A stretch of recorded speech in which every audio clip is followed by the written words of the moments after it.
जो UP ATS ने इसके साथ पूछताछ में निकाले। क्या क्या सवाल थे तो इसके साथ सवाल खड़े हुए जो इससे पूछे गए? वो पहला सवाल था, 4 बच्चों की मां खुद को पाकिस्तान के छोटे से शहर का बताती है, लेकिन पबजी गेम के अंदर दिन भर अपने आप को व्यस्त कैसे रखती है?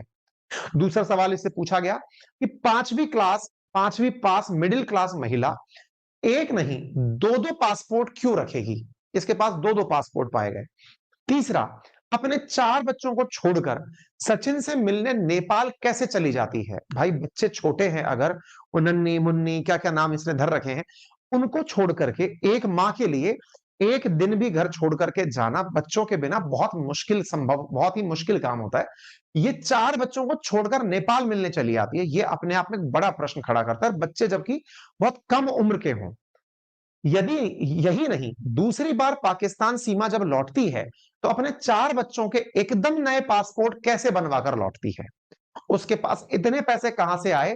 सीमा कहती है कि उसने मकान बेचा था, लेकिन क्या पाकिस्तान में महिलाओं को संपत्ति में इतने अधिकार प्राप्त हैं कि वो अपने लेवल पर मकान बेच दें? क्या वो इतना मतलब प्रोग्रेसिव देश है क्या? ये सवाल बहुत सारे हैं जो खड़े हुए। नेक्स्ट क्वेश्चन क्या बनता है इससे कि पति को भनक लगे बिना उसने मकान बेच कैसे दिया? भाई इंडिया में भी, चाहे इंडिया पाकिस्तान से कितना भी आगे हो, इस तरह की जो डील्स होती हैं ये सबको पता चलती हैं। मकान बेचना हो, वो हालो हाल नहीं बिकता कि आज मन में आया और आज ही मकान बिक गया। पूरी डिस्कशन, चर्चाएं सब होता है। अच्छा, इसके साथ सीमा दुबई जाती है, पाकिस्तानी रुपयों को दिरहम में बदलवाती है। अगर आपको यूएई की यात्रा करनी हो तो वहां की करेंसी दिरहम है। इंडिया से जाने से पूर्व आपको पैसे चेंज कराने पड़ते हैं, तब जाते हैं। तो ये मनी एक्सचेंज कराती है, दुबई के अंदर होटल लेती है, वहां पर कैब का इंतजाम करती है। ये एक 5वीं पास महिला के लिए विशेष रूप से तब जब वो अपनी आर्थिक स्थिति को बहुत ही नॉर्मल बताती हो, जिसके 4 बच्चे हों, जो ये कहती हो कि 2019 में ही उसे दुनियादारी का पता चला, उसके लिए बड़ा मुश्किल है। और ये मैं अपना पर्सनल एक्सपीरियंस बताता हूं कि जब मेरी भी पहली बार विदेश यात्रा हुई, तो ये सारे बड़े स्ट्रेस के पॉइंट थे कि यार ये कैसे होगा, कहां से चेंज कराना होगा, पैसा कैसे ट्रांसफर कराना होगा, वहां जाने पर कैसे इमिग्रेशन होगा, ये सब चीजें। और एक ऐसी महिला जो अपने आप को बड़ा ऑर्डिनरी तरीके से डील कर रही है, उसके साथ में ये बड़े प्रश्न खड़े होते हैं। और तो और, घुसपैठ के आरोप में भारत में पकड़े जाने पर भी वह इतनी शांत कैसे दिख सकती है? पुलिस जब पूछताछ करने जाती है ना, ये पर्सनल एक्सपीरियंस बता रहा हूं मैं आपको, पुलिस जब भी कहीं पूछताछ के लिए पहुंचती है, तो सबसे इंपॉर्टेंट क्या होता है कि पुलिस की पूछताछ को देख करके एक साधारण व्यक्ति जो है उसके मन में स्ट्रेस आ जाता है, तनाव आ जाता है। यदि आम व्यक्ति, आप में से भी यदि कोई कभी सिग्नल क्रॉस करके क्रॉस हो जाए ना, तो पुलिस वाला हाथ जब दे देता है तो आप झूठ बोलने लगते हैं, आप कहने लगते हैं कि सर मैंने हेलमेट नहीं लगा रखा था, मैं इमरजेंसी में था, घर में कोई हो गया, दिक्कत हो गई। पुलिस को देख करके अच्छे अच्छे लोगों के भाव बदल जाते हैं। ये पुलिस के सामने भी बड़ी शांत तरीके से पेश आ रही है, और पुलिस के इतने बड़े बड़े अधिकारियों के सामने भी इसने शांति बरकरार रखी हुई है। सीमा ने ना सिर्फ अपना बल्कि 4 बच्चों का भी फर्जी आधार कार्ड कैसे बनवा लिया? भाई अपने बारे में समझ में आता है कि तुझसे पूछताछ की जाएगी, बच्चों का आधार कार्ड भी तूने जुगाड़ कर लिया। और जिस सचिन का नाम तू ले रही है वो तो कुछ खुद से कुछ नहीं जानता है, उसके पीछे तू सारे काम कर ले रही है, तो ऐसा तेरा प्यार दिखाई नहीं पड़ रहा है? पाकिस्तान में उसके जितने फोन इस्तेमाल किए, उनमें से एक भी वो भारत लेकर नहीं आई। नेपाल भी उसने दूसरे लोगों के हॉट स्पॉट से व्हाट्सएप कॉल किए। पाकिस्तान में वह अपना पर्सनल लैपटॉप क्यों छोड़कर आई? भाई तू जब इतना ही मोबाइल वगैरह, लैपटॉप वगैरह रख रही है, तो ये सब कैसे छोड़कर आई? इस पर बकायदा उत्तर प्रदेश की जो डीजीपी ऑफिस है, उसके द्वारा एक ब्रीफ नोट इशू किया गया, और उसमें पूरे ब्रीफ नोट में बताया गया कि ये कैसे कैसे यात्रा करते हुए कहां रुकी, कितने दिन रुकी। पहली बार जो सीमा है, ये 15 दिन के लिए टूरिस्ट वीजा पर 10 मार्च 2023 को पाकिस्तान कराची एयरपोर्ट से शारजा पहुंचती है, वहां से फिर नेपाल पहुंचती है। 17 मार्च को इसी रूट से नेपाल से चलकर वापस 18 मार्च को पाकिस्तान पहुंचती है। सचिन मीणा 8 मार्च 2023 को गौतम बुद्ध नगर से गोरखपुर पहुंचता है। 9 तारीख को वहां से सोनाली बॉर्डर क्रॉस करके काठमांडू पहुंचता है। 10 मार्च को काठमांडू नेपाल में पहुंचकर एक नई होटल लेता है, न्यू विनायक होटल में कमरा लेता है, और वहीं कमरे पर जाकर के ये दोनों लोग आपस में 7 दिन साथ रहते हैं। इसके बाद दूसरी बार सीमा 10 मई को आती है, 15 दिन का टूरिस्ट वीजा लेकर आती है, अपने बच्चों के नाम बदलवाती है। 4 बच्चे हैं, जिनमें सबसे बड़ा जो बच्चा है उसकी उम्र 7 साल है, उसका नाम फरहान था, जिसको बदलवाकर राज कर दिया गया। पुत्री फरवाहा, उसका नाम प्रियंका कर दिया, जो 6 साल की है। फरीहा, उसका नाम परी कर दिया गया, जिसकी उम्र 5 वर्ष है। मुन्नी, उसकी उम्र 3 साल कर दी गई। उनको लेकर कराची एयरपोर्ट से दुबई पहुंचती है। अब सवाल ये भी कई जगह उठाया जा रहा है कि इसके बच्चों का अगर डीएनए टेस्ट कराया जाए तो संभव है इस बारे में भी क्लैरिटी आ जाए कि ये बच्चों के नाम को लेकर के भी झूठ बोल रही हो सकती है। हो सकता है बच्चे भी प्लांट किए गए हों, ये भी संभव है। यूपी एटीएस बीते 2 दिनों से पाकिस्तान से आई सीमा हैदर और उसके प्रेमी सचिन से पूछताछ कर रही है। 18 घंटे की पूछताछ में जो सवाल पूछे गए उनके अंदर जो जानकारी निकल कर आई कि आईएसआई के संबंध में, कि आईएसआई इन्हें फूफी कहती है और इनको जो पैसे दिए जाते हैं उन्हें फल कोड नेम से ट्रीट किया जाता है। सीमा हैदर के पास में जो भी चीजें मिल रही हैं, जो पहनावा है, उसको देख करके एटीएस का बहुत ज्यादा शक बढ़ा और इस प्रकार से यह पूछताछ के लिए इन्हें एक एकांत स्थान पर ले गया। तो एटीएस ने, जो एंटी टेररिस्ट स्क्वाड है यूपी की, उसने जो इनसे सवाल पूछे अब आप वो भी जान लीजिए और इसके जवाब भी जान लीजिए। यूपी एटीएस के सूत्रों के मुताबिक, अब ये सूत्र क्या होते हैं साहब, सूत्र क्या होता है ना, ऑफिशियली पुलिस कोई जवाब नहीं देती तो किसी अपने अधिकारी को बोल करके कि यार तू बोल दे, ये जानकारी बाहर नहीं आनी चाहिए तो ये तेरे लेवल पर कर ले, वो वाली चीज ये होती है। एटीएस के सूत्रों के मुताबिक सीमा से एसपी रैंक के अधिकारी ने पूछताछ की। इस दौरान आईबी के अफसर भी मौजूद थे। सवाल था कि दोनों पासपोर्ट दिखाते हुए बता इनमें से असली कौन सा है। सीमा हैदर ने कहा कि मैं 10 दिन से बता रही हूं, पहले पासपोर्ट में मैं सिर्फ सीमा लिखवाई थी, उससे दिक्कत आ रही थी, इसलिए दूसरे पासपोर्ट में मैंने सीमा गुलाम हैदर लिखवा लिया। ठीक है साहब। दूसरा सवाल इससे पूछा, भाई तेरा भाई और चाचा पाकिस्तान की आर्मी में है, उन्होंने तुम्हें यहां भेजा और आईएसआई ने तुम्हें पाकिस्तान से यहां भेजा। सीमा बोलती है कि मैं अपने भाई और चाचा से कई सालों से नहीं मिली हूं। आईएसआई क्या होता है ये तो मुझे बिल्कुल इंडिया आने के बाद, टीवी देखने के बाद पता चला है। चैनल मुझे आईएसआई एजेंट बता रहे हैं, मैं सिर्फ सचिन के लिए नेपाल के रास्ते चलकर भारत आई हूं। प्यार है जी।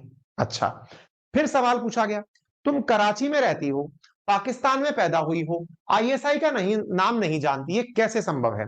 तुम्हारे घर वाले पाकिस्तान की फौज में हैं, तुम स्मार्टफोन चलाती हो, पबजी जैसा गेम खेलती हो, लेकिन आईएसआई के बारे में तुमने नहीं सुना। इस पर सीमा हैदर कहती है, अब आधी लाइफ तो बच्चे पैदा करने में और पालने में बीत गई।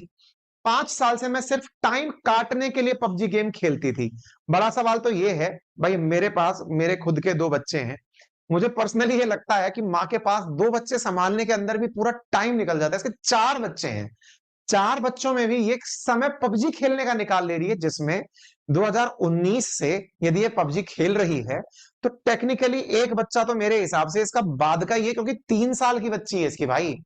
3 साल के हिसाब से 2020 में तो बच्ची पैदा हुई है, इसके पास इतना फुर्सत कि ये पबजी भी खेल रही है, उस समय किसी 2 साल के बच्चे को पाल भी रही है। 2 बच्चे ऑलरेडी हैं जो उस समय 4 साल के और 3-5 साल के हैं, उनको पालते पालते पबजी खेल रही है। ये तो साहब जमने से ऊपर ही चला जा रहा है। आधी लाइफ बच्चे पैदा करने में और पालने में चली गई, 5 साल में सिर्फ टाइम काटने के लिए पबजी खेलती थी। टाइम था साहब इसके पास। ऐसे में इस जैसे वर्ड को सुनने का टाइम ही नहीं मिला कि आईएसआई क्या होती है। अच्छा, तुम्हें वर्ड सुनने का टाइम नहीं मिला तो तुम्हें इतनी अच्छी इंग्लिश कैसे आती है? कहां सीखी और कहां से सीखी, और 5वीं तक ही पढ़ी हो ना? तो इसने कहा कि मैंने जो भी सीखा वो 2019 के बाद सीखा, जब से पबजी खेलना शुरू किया। उससे पढ़े लिखे लड़कों को, तो आजकल आप में से तो कईयों को ऐसा लगने लगेगा कि बाकी ये जो क्लासेस क्लासेस है सब बंद कर देनी चाहिए, पबजी ही खेल लेना चाहिए, शायद उसकी वजह से ज्यादा ज्ञान प्राप्त होता हो। तो भाई साहब इसने पबजी खेलने से ज्ञान लिया है, ऐसा इसने कहा। फिर क्या किया, एटीएस के कुछ अधिकारियों ने इंग्लिश की कुछ लाइनें बोर्ड पर लिखी, वो इसने धड़ल्ले से पढ़ दी। भाई साहब शिक्षा का स्तर पाकिस्तान में इतना ऊपर हो कि 5वीं क्लास व्यक्ति इंग्लिश की लाइनें धड़ल्ले से पढ़ ले तो पाकिस्तान तो सोचो ना, मतलब टॉप नेशन होना चाहिए था। फिर इससे सवाल पूछा गया, भाई साहब आपकी उर्दू, अरबी, सिंधी के अलावा तुम हिंदी अंग्रेजी भी बहुत अच्छे से बोल रही हो, इसकी ट्रेनिंग तुम्हें किसने दी? क्या किसी ने तुमसे कहा कि भारत जाकर हिंदी में बात करनी है? शब्द देखो इसके, जैसे कि शरण, अनर्थ, ऐसे शब्द, ये मुश्किल मुश्किल भारी भारी शब्द बोल रही है। फिर कहती है मुझे ये किसी ने नहीं सिखाया, मैं कई बार कह चुकी हूँ, मेरी मोहब्बत के लिए मैं यहाँ आई हूँ, मैं सचिन से बात करते करते हिंदी सीख गई। इससे दिमाग और खटक गया। भाई सचिन तो खुद यूपी की हिंदी बोलता है, उसको खुद शुद्ध हिंदी नहीं आती बोलना, तुम उनसे बात करते करते कैसे सीख गई? इस पर फिर वो चुप हो जाती है, फिर वो जवाब नहीं देती। उसको नहीं पता था कि वो हिंदी बोल करके भी फंस सकती है, वो अपने ही सवाल में फंस गई, क्योंकि उसे ये समझ में आ गया कि ये तो पकड़ गए पुलिस वाले हैं, कुछ भी पूछेंगे। सवाल फिर उससे पूछा, तुमने 4 जुलाई को पुलिस से कहा था कि नेपाल से बस के जरिए तुम सचिन के पास आई, तो तुम्हारा मोबाइल काम नहीं कर रहा था, मान लिया।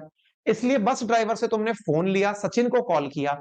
नोएडा पुलिस को तुम्हारे पास से 4 मोबाइल और 4 सिम मिले हैं। इतने मोबाइल तुम्हारे पास क्यों थे? एक टूटा हुआ फोन भी था, इसे तोड़ा क्यों था?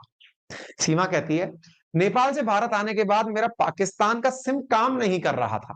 मैं सचिन के पास आई थी, तब उन्होंने मुझे नया सिम ला कर दिया। मोबाइल इसलिए तोड़ दिया क्योंकि मैं नहीं चाहती थी कि पाकिस्तान के लोग मुझे ट्रेस कर सकें। भाई, तू पाकिस्तान की एजेंट है कि तू पाकिस्तान की विजय माल्या है कि तू भाग के आ गई तो तेरे को कोई ट्रैक कर लेगा तो पता नहीं क्या हो जाएगा। मतलब ये है कि तेरे को ट्रेस होने का अगर डर है तो ये तो बहुत बड़ा सवाल है कि तुझे पता है कि कहीं ना कहीं कोई मामला चल रहा है? मतलब तेरे को ये भी 5वीं पास लोगों को ये पता होता है क्या कि मोबाइल से ट्रेस हो सकता है? आप में से कईयों को नहीं पता होगा ये जानकारी, तो जो लिसनर्स हैं हमारे उनको नहीं पता होगा कि मोबाइल से ट्रेस कैसे होता है। ठीक है, अच्छा। फिर कहती है, सचिन ने एक सिम ला कर दिया, बाकी सिम कहां से आए? बोले मुझे याद नहीं है कि मेरे पास बाकी सिम कहां से आए। तो भाई साहब, इनके साथ पूछताछ में फिलहाल UP police, UP ATS, IB और रॉ, ये सब इनके साथ पूछताछ कर रही हैं। फिर सवाल पूछा, तुमने अपने सभी सिम को अलग अलग मोबाइल में लगाया और सभी में व्हाट्सएप चलाया। व्हाट्सएप पर प्रोफाइल फोटो किसी लड़की की है, एक दूसरे व्हाट्सएप पे कश्मीर के पहाड़ों की तस्वीर है। ये सब करने के पीछे की असली वजह क्या थी? तो ये कहती है, मैंने कोई व्हाट्सएप अकाउंट नहीं बनाया, ना ही मैंने कोई फोटो लगाई। फिर सवाल पूछा, 2 बार दुबई होते हुए नेपाल आने में तुम्हारा बहुत पैसा खर्च हुआ होगा, इतना पैसा कहां से आया? अगर किसी ने तुम्हारी मदद की है तो सच बता दो, हम तुम्हें भारत की नागरिकता दिला देंगे। इसको लालच दिया गया। सीमा ने कहा, कुल 7 लाख रुपए खर्च हुए 2 बार आने जाने में। मैंने एक घर बेचा था जो मेरे ही नाम से था, उस घर में मैं रहती थी। मैंने अपने जेवर बेचकर पति को दुबई भेजा था, तो खुद के लिए भी पैसे का जुगाड़ कर सकती थी। कई बार कह चुकी हूं कि किसी ने मेरी मदद नहीं करी, मैं अपनी मर्जी से आई हूं। फिर सीमा के प्यार पर सवाल आया कि भारत में तुम कितनों को जानती हो? तो इसने कहा, मैं ठीक से तो नहीं जानती, लेकिन पाकिस्तान में जब थी तो सचिन की तरह और भी कई लोग थे जिनसे पबजी के थ्रू बात होती थी, उनमें से कुछ लोगों को जानती हूँ। तो ये इसका वो सीमा गुलाम हैदर वाला पासपोर्ट है जो आप देख रहे हैं। तुम्हारी असली उम्र क्या है? तो इसने कहा, पाकिस्तान में पैसा देकर ऊपर नीचे कुछ भी कर सकते हो। तुम्हारा भारत आने की असली वजह क्या है? बोले, मैं तो 4 बच्चे लेके सीमा हूं, लेकिन सचिन के प्यार में यहाँ चली आई हूँ। बोले, 8 मई को तुमने नया मोबाइल खरीदा और 8 मई को ही तुमने नया पासपोर्ट बनवा लिया। अगेन ये बड़ा सवाल है भाई साहब। पासपोर्ट जिस दिन आपको बनवाना होता है ना, पासपोर्ट ऑफिस, इंडिया में भी आपको पासपोर्ट ऑफिस जाने की चिंता होती है, प्रॉपर अपॉइंटमेंट लेना होता है, उनके टाइम पे जाना होता है, पूरी प्रोसेसिंग पूरी करनी होती है। ये उसी दिन फोन खरीदती है और उसी दिन पासपोर्ट भी बनवा लेती है। ऐसी स्थिति में फिर सवाल बना कि तेरे बिल के ऊपर सेम डेट डली हुई है, 70,000 रुपए का तू फोन खरीदती है और उस पर डेट 8 मई लिखी हुई है। इसका मतलब ये है कि तेरी प्रॉपर प्लानिंग थी कि ये सारे काम तू कैसे करेगी। तूने 70,000 रुपए का पाकिस्तानी फोन खरीदा भाई, पुराना फोन तोड़ दिया, इसकी वजह बता। तो इसने कहा, फोन इसलिए तोड़ दिया क्योंकि बच्चों को सिम चलाने के लिए नहीं दे सकती थी। आईडी कार्ड एक मेरे पति का है भाई, 4 फोन लेकर कोई चल रही है, बच्चों को फोन चलाने के लिए नहीं दे सकती, 4 से पबजी खेलती है, पैरों का भी कभी कभी पबजी खेलने में इस्तेमाल करती है, मुझे ऐसा लगता है। मेरा एक ही आईडी कार्ड है, हर कोई एज कम से कम 3 से 4 साल कम लिखवाता है, इसलिए हमने यहां पर एज कम लिखवा दी। बोला, अच्छा भाई। फिर तू ये बता कि तेरे नाम का जो सोशल मीडिया अकाउंट है उस पर फौजियों को फ्रेंड रिक्वेस्ट भेजने, फॉलोअर्स, फेसबुक पेज, यूट्यूब पर वीडियो, दिल्ली एनसीआर के कनेक्शन, ये सब क्या है? बोले, ये सब फर्जी अकाउंट है, मेरे इसमें से कुछ भी नहीं है। अब सवाल आया सचिन के पिताजी से पूछने का कि हाँ भाई जी, नेत्रपाल जी बताइए। सचिन से पूछा, नेत्रपाल यानी सचिन, सचिन से पूछा, सचिन के पिता से पूछा कि तुम घर पर भी सीमा से मिल सकते थे, तुमने सीमा से पहली मुलाकात जंगल में क्यों की? क्योंकि पहली बार सीमा ने, सचिन ने अपने प्यार से मिलवाया कहां पर ले जाकर? जंगल में ले जाकर मिलवाया। तो नेत्रपाल कहते हैं कि साहब, मेरे पास इस बात का कोई जवाब नहीं है। जवाब हो भी कैसे? बड़ा सवाल है। फिर पूछा गया, बुलंदशहर में जाकर कोर्ट मैरिज करने की क्या जरूरत थी? ये किसका प्लान था? ये काम तो तुम नोएडा में भी कर सकते थे, मंदिर में भी कर सकते थे, सीमा नागरिकता लेने के इरादे से तो तुमने ऐसा नहीं किया। इस पर भी उनके पास कोई सटीक जवाब नहीं था। फिर इनसे पूछा गया तो इन्होंने ज्यादातर समय रोने में ही अपना समय बिताया और ऐसी स्थिति में इनके जो सवाल हैं उनको कई जगह क्रॉस वेरीफाई भी किया गया। सीमा के जब जवाब देते रहे तो जवाब से उसके ऊपर शक बढ़ने लगा। इसके आधार पर यूपी एटीएस अब इसका पॉलीग्राफी टेस्ट भी कराना चाहती है। वो ये जानना चाहती है कि ये कैसे मैनेज कर रही थी, हिंदी इसकी चौंकाने वाली कैसे है। हर पाकिस्तान का शख्स जब उर्दू बोलता है तो ये उर्दू और भारत में बोले जाने वाली उर्दू में इतना अंतर है, इसका मतलब डेफिनेटली इसका कोई हैंडलर रहा है जिसने इसे नेपाल तक पहुंचाया है और नेपाल से इसको इंडिया में एंट्री कराई है। इसके पीछे का कोई ना कोई मकसद है। हालांकि पुलिस इस बात को ऑफिशियली रिवील नहीं कर रही है, लेकिन सूत्रों के आधार पर सुर्खियों में बनकर चीजें आ गई हैं। तो अब ऐसी स्थिति में सीमा और उसके बच्चों पर जो पासपोर्ट पर नेपाल का स्टैंप का मिलना हो, सूत्रों के मुताबिक यूपी एटीएस की टीम जांच के लिए फिलहाल अब नेपाल भी जाएगी और एक शारजाह एयरपोर्ट पर भी जाएगी, जो इन सब चीजों की जांच करेगी। कुछ सबूत जो इसके मिले हैं, जैसे पाकिस्तान का family registration, 2 video cassette, 5 mobile document, ये सब चीजें इसकी मिली हैं। तो आप यहां पर देख सकते हैं। मिनिस्ट्री ऑफ एक्सटर्नल अफेयर से जब पूछा गया कि क्या आप लोग इस विषय पर कुछ कर रहे हैं, तो इन्होंने कहा कि हाँ, पहले उसे हमने गिरफ्तार किया था, लेकिन इंक्वायरी के आधार पर छोड़ दिया था। अब उसके ऊपर जांच एजेंसीज जांच कर रही हैं और जैसे भी कोई जांच निकल कर आएगी, आप लोगों को अवगत कराया जाएगा। अच्छा, बाय द वे, इतना सब कुछ सुनने के बाद आपकी राय क्या है, वो जानने के लिए हमारा कमेंट बॉक्स पूरी तरह खुला हुआ है। अगर सूचना में कुछ भी कंटेंट था तो आप लाइक तो कर ही सकते हैं ना। मतलब ये सोचिए मेरे साथ आप कितनी पार्शियलिटी बख्श रहे हैं।